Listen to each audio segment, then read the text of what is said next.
It is not because things are difficult that we do not dare. It is because we do not dare that they are difficult. Seneca. You're probably tired of hearing the same Stoic advice repeated endlessly. The dichotomy of control. Memento mori. Marcus Aurelius's Meditations. You already know all that, yet your mind keeps spinning in the same destructive patterns. Here's the problem. You're applying surface-level techniques without understanding the deep mechanisms that truly govern your psyche. The ancient Stoics discovered psychological laws so powerful they can literally reconstruct your mental architecture, not just console or motivate you, but fundamentally transform you. Today, I'll reveal 7 hidden laws that even most Stoicism enthusiasts ignore. These principles go beyond classical philosophy. They touch the very foundation of your cognitive functioning. First revelation: why does your brain systematically sabotage your efforts toward wisdom? And how can a particular technique from the early Stoics reverse this process in less than 3 weeks? Second discovery: the paradox of emotional resistance. The more you fight a negative emotion, the stronger it becomes. But there's a counterintuitive method to dissolve it instantly.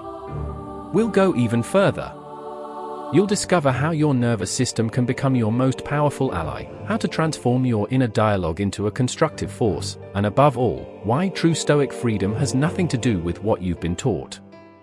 If you want to truly master your mind rather than merely survive your thoughts, stay until the end. These 7 laws will revolutionize your Stoic practice. If this approach interests you, subscribe so you don't miss any discoveries.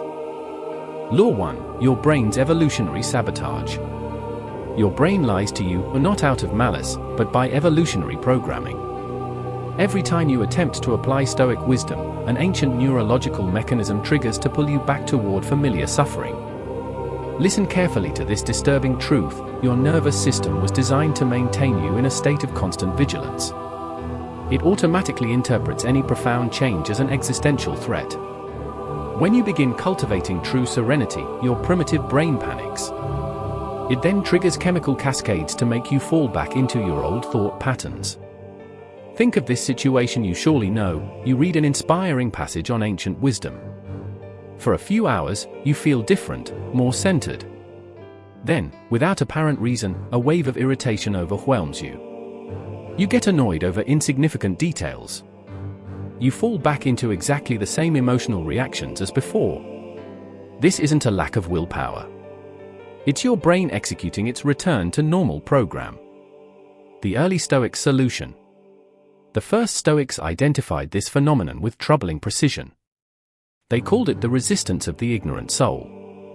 But they didn't stop at diagnosis. They developed a specific technique to reprogram this neurological resistance.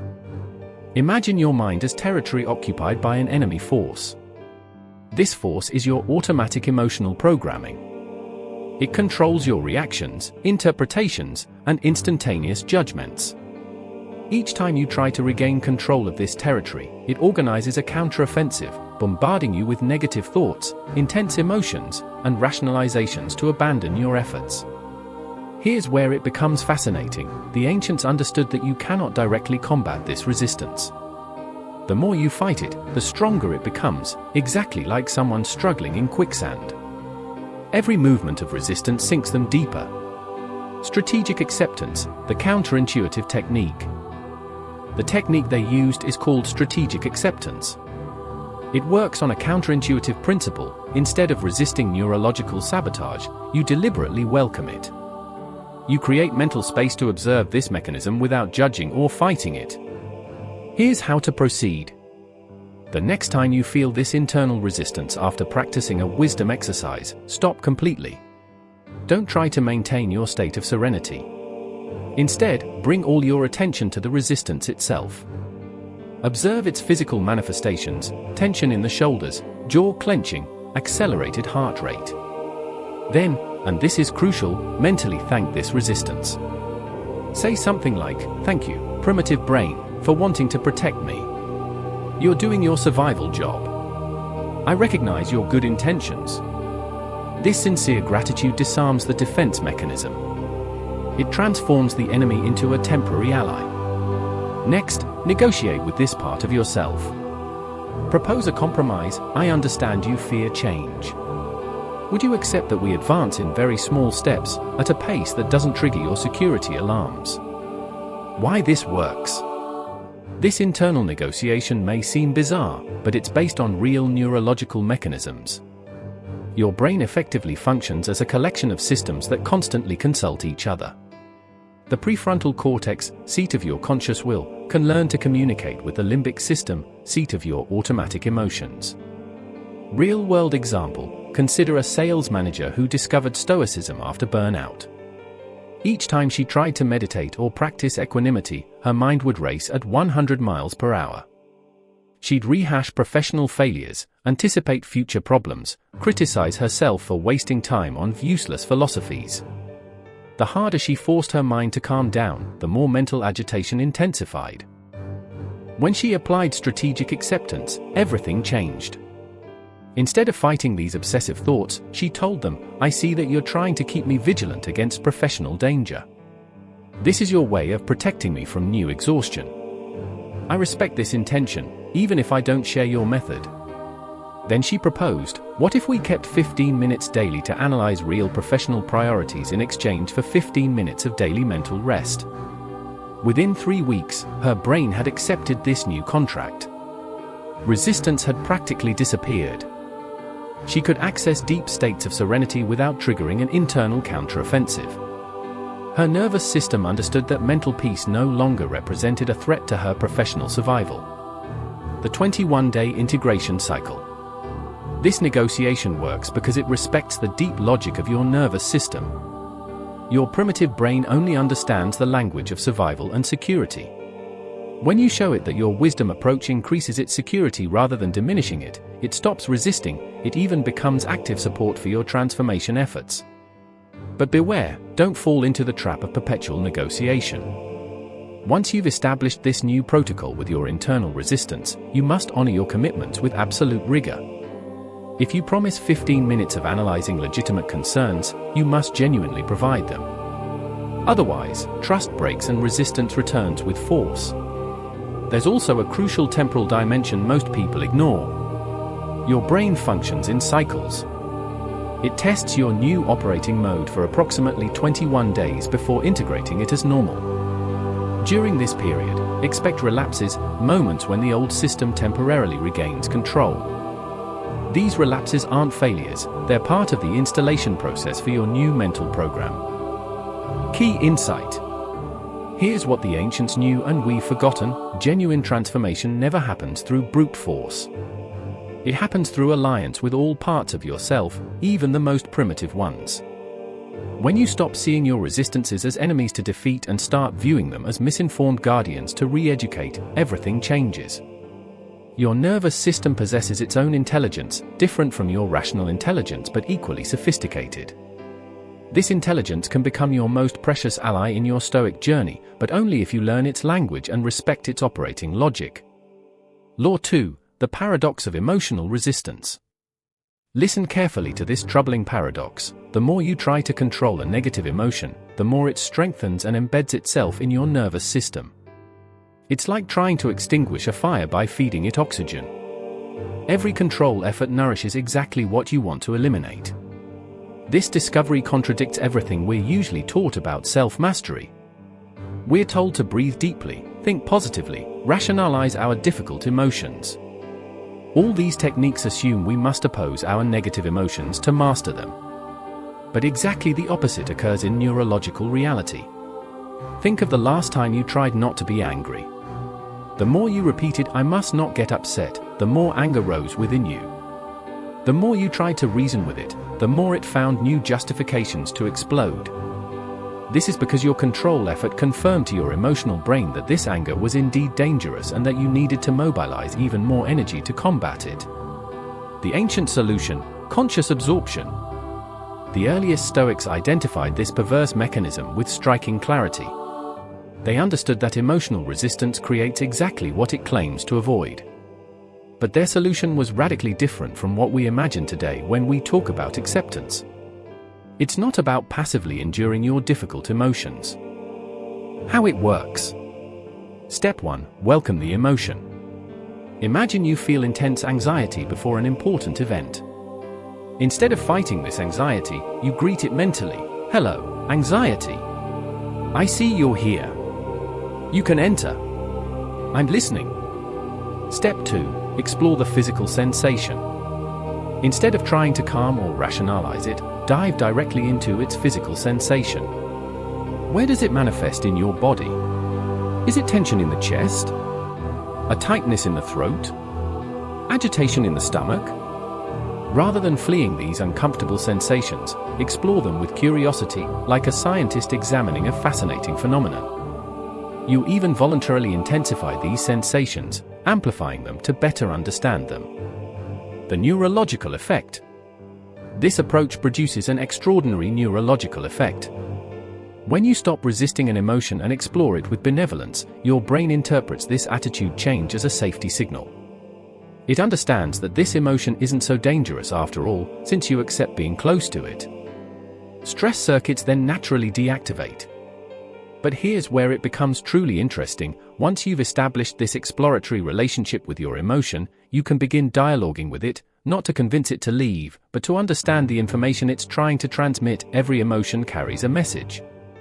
Anxiety signals that your brain has detected a potentially difficult situation and is mobilizing your resources to face it. Anger informs you that an important value has been violated and you need to react to protect it.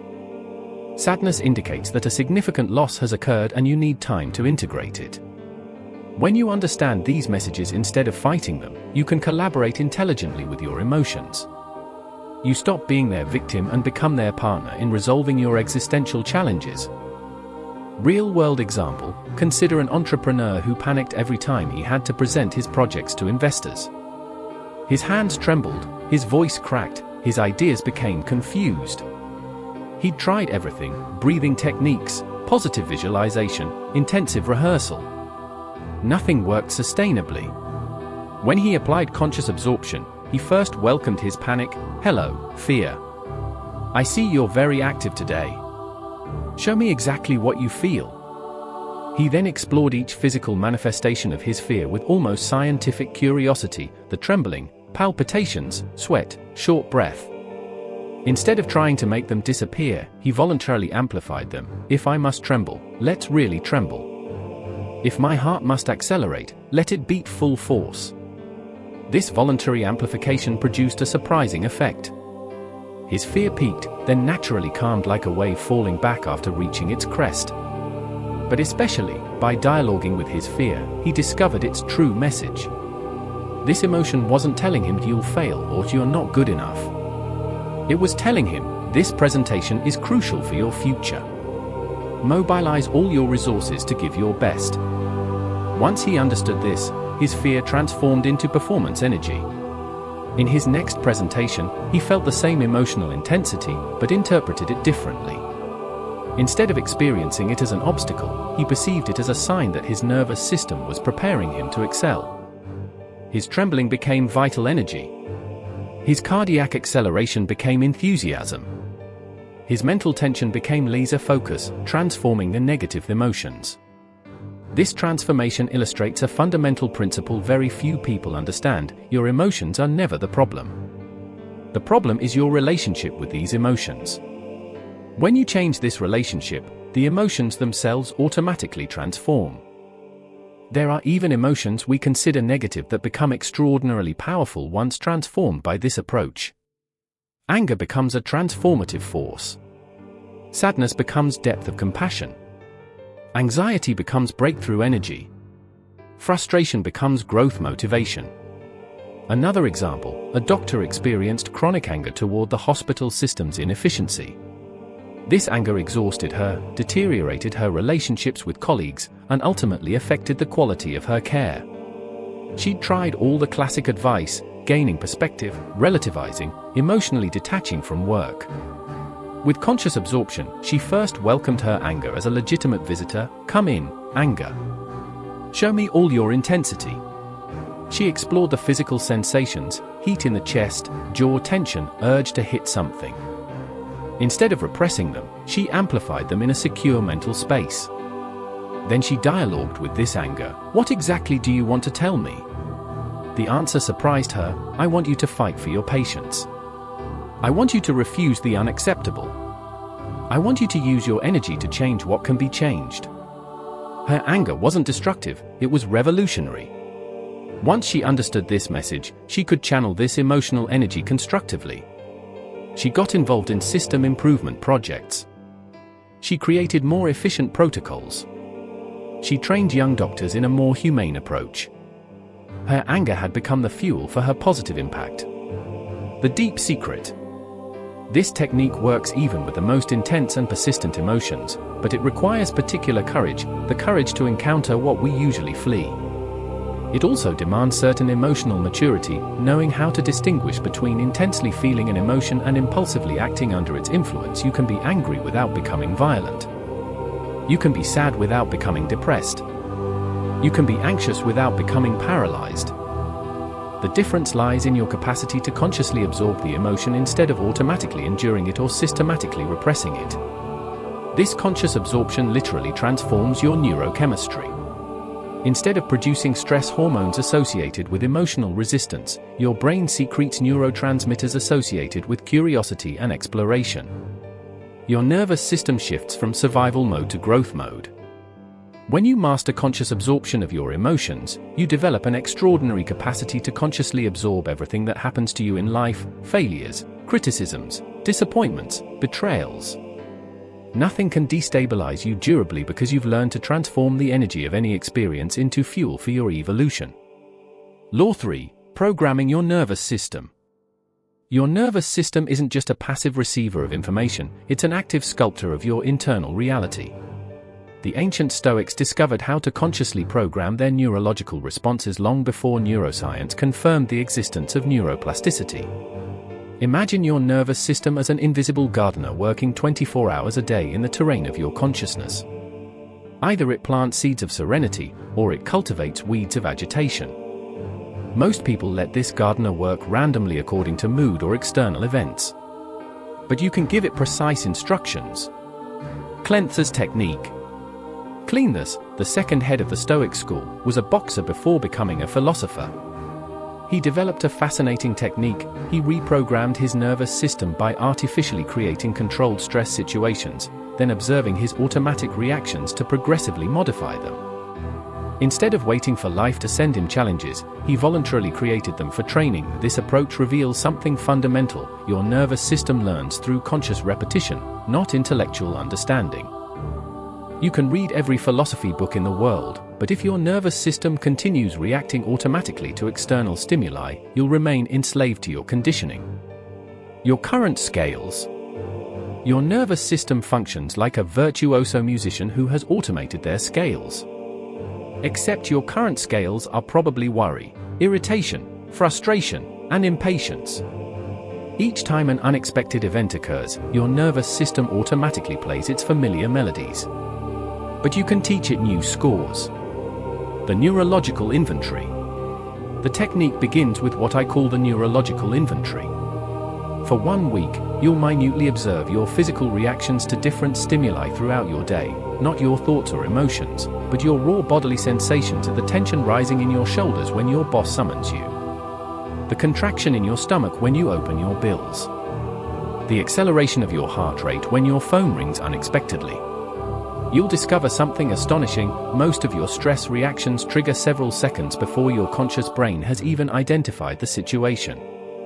Your nervous system reacts faster than your intelligence. It operates on instant recognition patterns that completely bypass your reflection capacity, creating somatic anchors. The next step consists of creating what I call somatic anchors, specific bodily sensations you voluntarily associate with states of consciousness you want to cultivate. For example, associate deep, slow breathing with the sensation of internal stability. Associate relaxation of your facial muscles with a state of self-benevolence.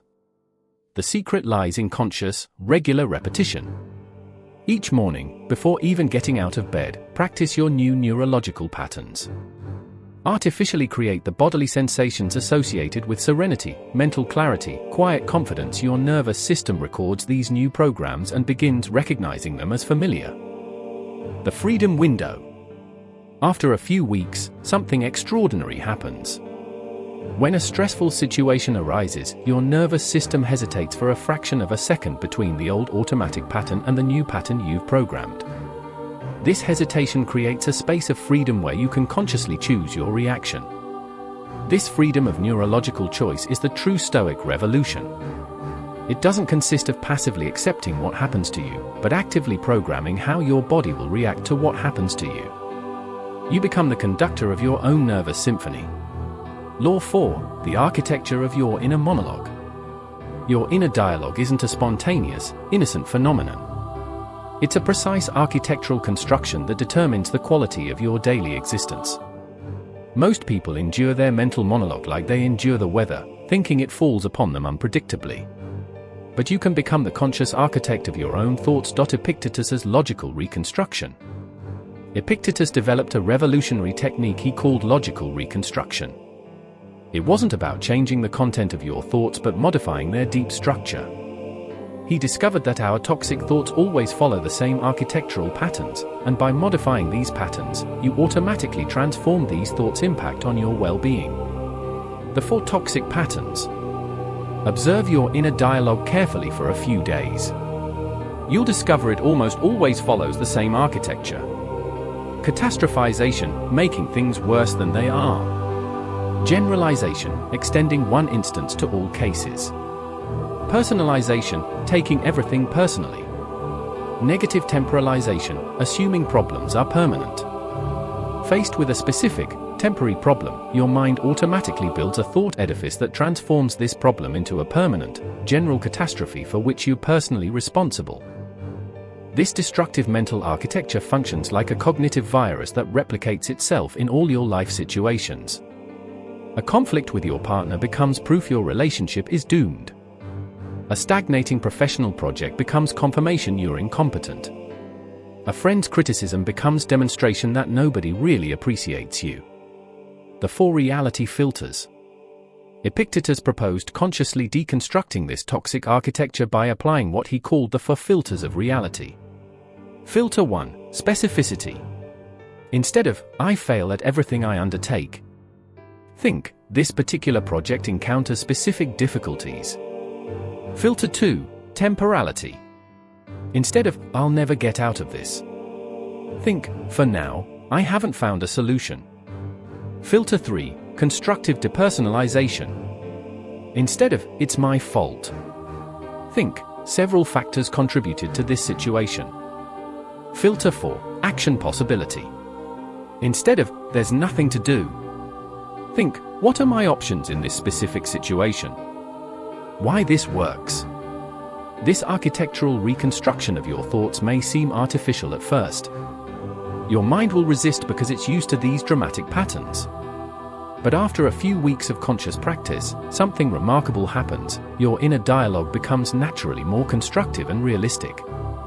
You then realize that most of your mental suffering didn't come from your real problems, but from the catastrophic mental architecture you built around these problems. By changing this architecture, you don't change external reality, but you completely transform your capacity to navigate in this reality. Law 5, the quantum freedom of mind. True Stoic freedom has nothing to do with what you've been taught. It doesn't consist of stoically accepting your fate or nobly resigning yourself to circumstances. It's a much more radical and active freedom, the capacity to create your psychological reality independently of your external reality. Quantum consciousness. This freedom functions on the principle I call the quantum physics of consciousness. Just as quantum particles can exist in multiple states simultaneously until they're observed, your psychological reality exists in all possible states until you consciously choose which one you want to actualize. Chrysippus's multiplication of perspectives. Chrysippus, one of antiquity's most brilliant Stoics, developed a fascinating technique he named multiplication of perspectives. Faced with any situation, he consciously generated at least 5 different interpretations, then deliberately chose those that gave him the most power of action and serenity. This technique reveals something fundamental: you're never prisoner of a single interpretation of what happens to you. Each event in your life can be interpreted in multiple ways, and each interpretation creates a different psychological reality. Your freedom consists of consciously choosing the most constructive interpretation. Practical example: job loss. You've just been laid off from your job. Catastrophic interpretation: my career is over. I'll never find anything equivalent. I'll end up in poverty. Classic Stoic interpretation: I must accept this trial with dignity. Quantum interpretation. This situation frees up time and energy I can redirect toward opportunities one would never have explored otherwise. Each interpretation creates a completely different psychological reality and generates different actions. The catastrophic interpretation paralyzes you. The classic Stoic interpretation resigns you. The quantum interpretation mobilizes you creatively. Universal application. This freedom of interpretive choice extends to all domains of your existence: relationships, finances, health, family relations.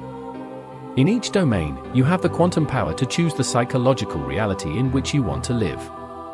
But attention, this freedom requires specific training. Your brain tends to automate its interpretations according to its habitual patterns. To develop your quantum freedom, you must consciously practice perspective multiplication until it becomes automatic. Daily exercise. Take one event from your day and systematically generate 5 different interpretations of that event, then consciously choose the one that gives you the most power and serenity. This practice literally reprograms your brain to automatically generate constructive interpretations. Law 6. Transformational alchemy. Everything can become fuel for your growth. This statement may seem exaggerated, but it rests on an alchemical principle the Stoics had perfectly mastered: the conscious transformation of energy. Every emotion, every problem, every failure contains specific energy you can extract and redirect toward your evolution objectives. This transformational alchemy works on recognizing that every human experience, even the most painful, contains precious information about your psychological functioning and indications of necessary adjustments for your evolution. Seneca's experimental distillation. Seneca developed a daily practice he called experimental distillation. Each evening, he reviewed his day's events, not to judge or regret them, but to extract the transformational essence of each experience. A dispute with a friend revealed something about his own shadow zones. A professional failure indicated a strategy to adjust. A sentimental disappointment taught him something about his unconscious expectations. Transforming adversity. This approach literally transforms your relationship to adversity. Instead of enduring difficulties as unjust punishments, you begin perceiving them as raw materials for your personal development. Your suffering becomes your most effective teacher because it indicates with surgical precision where you still need to grow. Transformational alchemy applies even to the most destructive emotions. Your anger contains pure energy you can redirect toward constructive action. Your fear contains precious information about your vulnerability zones you can strengthen. Your sadness contains the capacity for empathy and compassion you can cultivate. The technique. The technique consists of identifying the raw energy contained in each emotion, then separating it from its automatic expression to consciously redirect it. You're furious at your boss. Instead of exploding or ruminating, you extract this anger's energy to fuel your search for a better job. You're anxious about your finances. Instead of panicking, you transform this anxiety into motivation to concretely improve your financial situation. Advanced level. The most advanced level of this alchemy consists of transforming even your positive qualities into fuel for even greater growth. Your success can become the soil of your humility. Your happiness can become the basis of your compassion toward those who suffer. Your wisdom can become inspiration to help others develop theirs. Law 7. Total identity reconstruction. You are not who you believe yourself to be. This statement may shock you, but it contains the key to your ultimate freedom. The identity you currently attribute to yourself is just a mental construction based on your past experiences, family conditioning, and social beliefs. But this identity can be consciously deconstructed and reconstructed according to your deepest aspirations. Marcus Aurelius's systematic de-identification. The Stoics understood that identification with a fixed personality was the primary source of human suffering. When you rigidly identify with specific characteristics, you become prisoner of this self-image and resist anything that might question it. Marcus Aurelius daily practiced what he called systematic de-identification. He consciously observed all the roles he played in his life: emperor, father, husband, philosopher, not to reject them, but to recognize he was vaster than any of these roles. This practice gave him extraordinary freedom to evolve and adapt to changing circumstances of existence, the identity inventory. Identity reconstruction begins with an inventory of all the labels you currently attribute to yourself. I'm someone timid. I'm bad at mathematics. I don't know how to speak in public. I'm too sensitive. I lack self-confidence. Each of these labels limits your evolution potential by creating self-fulfilling prophecies, questioning your labels. The next step consists of systematically questioning the origin of each label. Where does your conviction that you're timid come from? Who told you that you were bad at mathematics? In what circumstances did you decide you lacked self-confidence? This investigation generally reveals that most of your self-definitions are based on old experiences that no longer have any relevance in your current life. Building a new identity. Once you've dismantled your old identity's architecture, you can consciously construct a new identity based on your aspirations rather than your past limitations. This reconstruction doesn't consist of lying to yourself or denying reality, but recognizing that your evolution potential is infinitely greater than your past conditioning. You begin perceiving yourself as a being in permanent evolution rather than as a fixed personality. Your failures become learning experiences. Your fears become territories to explore. Your weaknesses become zones of potential development. The deepest freedom. The deepest identity reconstruction consists of identifying no longer with your personal characteristics, but with your capacity for consciousness and choice. You are neither your thoughts, nor your emotions, nor your social roles, nor your personal history. You are the consciousness that observes all this and can consciously choose how to respond to each situation. This identification with your pure consciousness rather than your conditioned personality frees you from most sources of psychological suffering. You can no longer be wounded in your ego because you no longer rigidly identify with your ego. You can no longer be threatened in your self-image because you know this image is just a temporary, modifiable construction. Conclusion: the reconstructed mind. These 7 Stoic laws reveal a fundamental truth: you have much greater power than you imagine over the quality of your life experience. Not the power to control what happens to you, but the infinitely more precious power to consciously determine how you will react to what happens to you. This reconstruction of your mind according to these principles radically transforms your relationship to existence. You cease being the victim of your circumstances to become the conscious architect of your psychological reality, the practice journey. Mastering these 7 laws requires time, patience, and daily practice. But each progress in this direction exponentially increases your capacity for happiness and your resistance to suffering. You progressively discover a form of freedom very few human beings experience, total freedom relative to your own mental and emotional conditioning. This freedom doesn't isolate you from the world and others. On the contrary, it allows you to engage more fully in life because you're no longer handicapped by your fears, resentments, and self-imposed limitations. You become capable of loving without possessive attachment, acting without being paralyzed by fear of failure, creating without being obsessed by external recognition. The transformed instrument. The mind reconstructed according to these Stoic principles becomes an instrument of conscious creation rather than an automatic generator of suffering. You use your emotional intelligence to navigate harmoniously in your relationships. You mobilize your mental energy to concretize your deep aspirations. You transform your challenges into growth opportunities and your failures into wisdom lessons. This transformation isn't reserved for a philosophical elite. It's accessible to any person ready to question their mental automatisms and consciously experiment with new ways of thinking and reacting. The Stoics of antiquity didn't have superior knowledge to yours. They had simply developed personal discipline and lucidity about human mind functioning.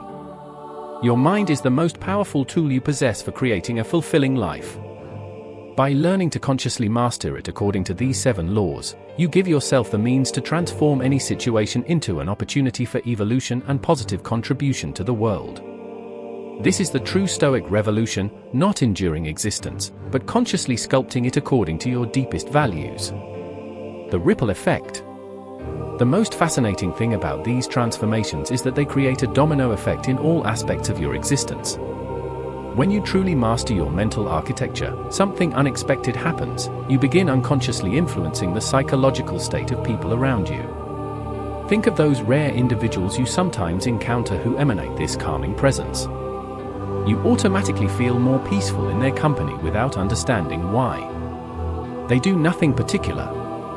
They don't try to convince or motivate you. Their simple presence suffices to modify a room's atmosphere. This is exactly what happens when your nervous system functions according to these advanced Stoic principles. Your internal calm becomes contagious. People naturally feel safe with you because you no longer project anxiety, judgment, or need for control. This invisible influence transforms your family, professional, and friendly relationships in ways you would never have imagined. The creative dimension. Now let's dig into something even erudite Stoics often neglect: this mental reconstruction's impact on your creativity and intuition. When you eliminate the constant mental noise generated by your fears and resistances, your brain recovers a phenomenal quantity of cognitive energy. This liberated energy doesn't remain inactive. It spontaneously reorients itself toward creative problem-solving, innovation, and intuition. You develop this remarkable capacity to see connections others miss, to anticipate situations before they manifest, to find elegant solutions to complex challenges. Neuroscientists call this the optimized default network state. When your mind is no longer occupied managing stress and internal conflicts, it can function in its most advanced configuration, that of spontaneous discovery and innovation. Imagine being able to access this state at will. This is exactly what becomes possible when you deeply integrate these psychological mechanisms. Your mind becomes a permanent laboratory of creative exploration instead of a prison of repetitive rumination. Integrated temporal presence. There also exists a fascinating temporal dimension in this transformation. Most people live in fragmented chronology. They rehash the past, worry about the future, and completely miss the present moment's richness. This temporal fragmentation exhausts your vital energy and deprives you of your power of action. The mind reconstructed according to these principles develops what could be called integrated temporal presence. You use your past experience as wisdom, your vision of the future as a compass, but your energy remains anchored in present action. This temporal integration multiplies your effectiveness and existential satisfaction. You stop living in one day when I've solved this problem, then I'll be happy's mode. You discover how to draw joy and meaning from the very act of solving your challenges, independent of the final result. This attitude transforms your relationship to work, personal projects, and human relationships. The authenticity revolution. Let's talk about something more subtle: this reconstruction's influence on your relationship to authenticity. Many people live with this exhausting tension between their public personalities and private realities. They wear social masks so heavy they end up forgetting who they really are. The defensive ego dissolution we discussed frees you from this burden. When you no longer need to protect a frozen image of yourself, you can express your true nature without strategic calculation. This spontaneous authenticity creates human connections of rare depth. People intuitively sense when someone is authentic versus when they're playing a role. This natural authenticity attracts toward you relationships and opportunities aligned with your real values. You stop attracting situations that don't correspond to you because you no longer project contradictory signals. This coherence between your interior and external expression generates a remarkable level of personal energy. You no longer waste energy maintaining facades or managing inconsistencies between your different social masks. Mature empathy. Here's perhaps the most surprising aspect of this transformation: it develops your capacity for genuine empathy without making you lose your personal boundaries. Many sensitive people oscillate between two extremes: either they emotionally harden to protect themselves, or they absorb others' suffering to the point of exhaustion. The reconstructed Stoic mind transcends this polarity. You develop this paradoxical capacity to deeply feel others' suffering while keeping your emotional stability intact. You can accompany someone in their pain without drowning in it. You can offer authentic support without sacrificing your own balance. This mature empathy allows you to more effectively help people in your entourage. You become this stable resource on which others can lean in their difficult moments. But unlike people who exhaust themselves playing saviors, your help reinforces your own serenity instead of weakening it. The physical transformation. There's also a physical dimension often neglected in this mental reconstruction. Your emotions and thoughts don't remain confined in your head. They constantly manifest in your body through your posture, breathing, muscular tensions, and even your metabolism. When you transform your mental patterns according to these principles, your body naturally follows. Your posture becomes straighter and more relaxed. Your breathing spontaneously deepens. Your chronic tensions progressively release. This physical improvement in turn reinforces your emotional stability, creating a virtuous circle of integral well-being. You also notice changes in your sleep, digestion, and general energy level. The chronic stress you didn't even realize you were carrying gradually disappears, liberating considerable physiological resources for regeneration and vitality. Liberation from others' judgment. One of the most liberating effects concerns your relationship to opinions and others' judgment.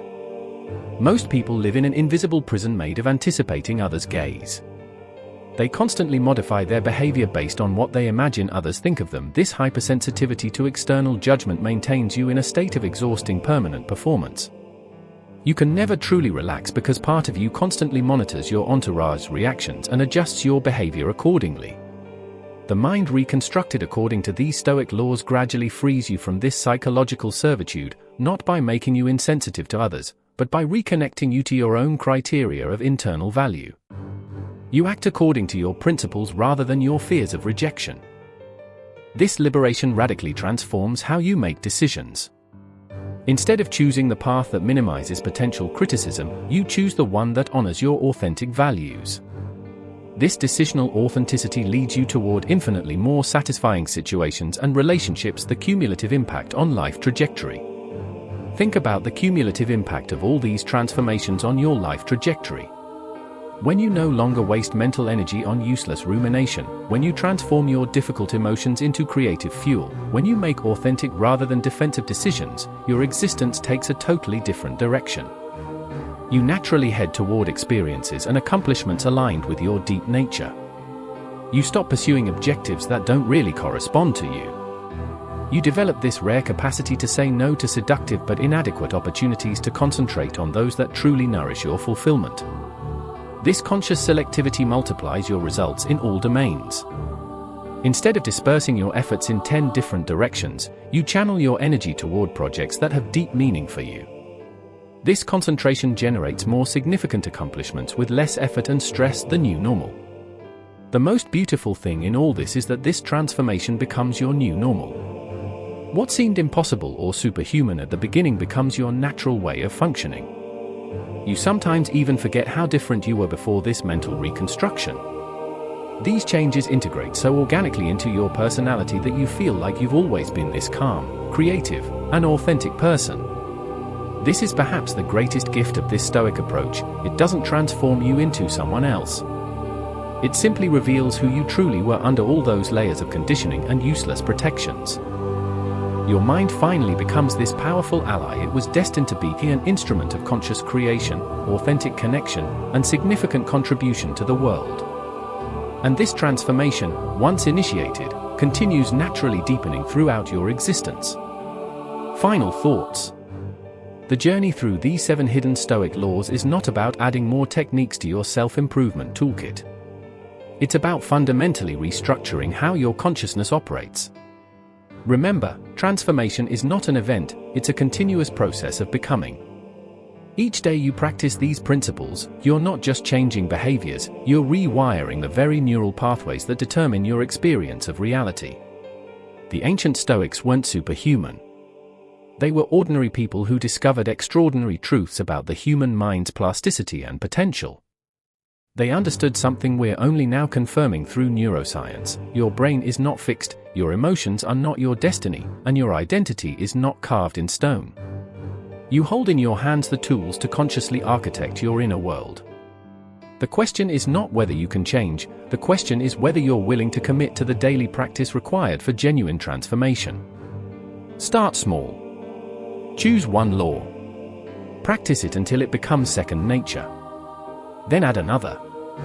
Layer by layer, you'll reconstruct your mind into the powerful instrument it was always meant to be. The Stoic path is not about perfection, it's about progression. It's not about never feeling negative emotions, it's about transforming your relationship with them. It's not about controlling the external world, it's about mastering your internal response to it. Your mind is your kingdom. Rule it wisely. If these principles resonated with you, the real work begins now. Don't let this knowledge remain theoretical. Choose one practice from today's exploration and commit to it for the next 21 days. Document your experience, notice the changes, and remember, the ancient Stoics didn't just study philosophy, they lived it, breathed it, and allowed it to fundamentally reshape who they were. Your transformation awaits. The only question is, are you ready to begin?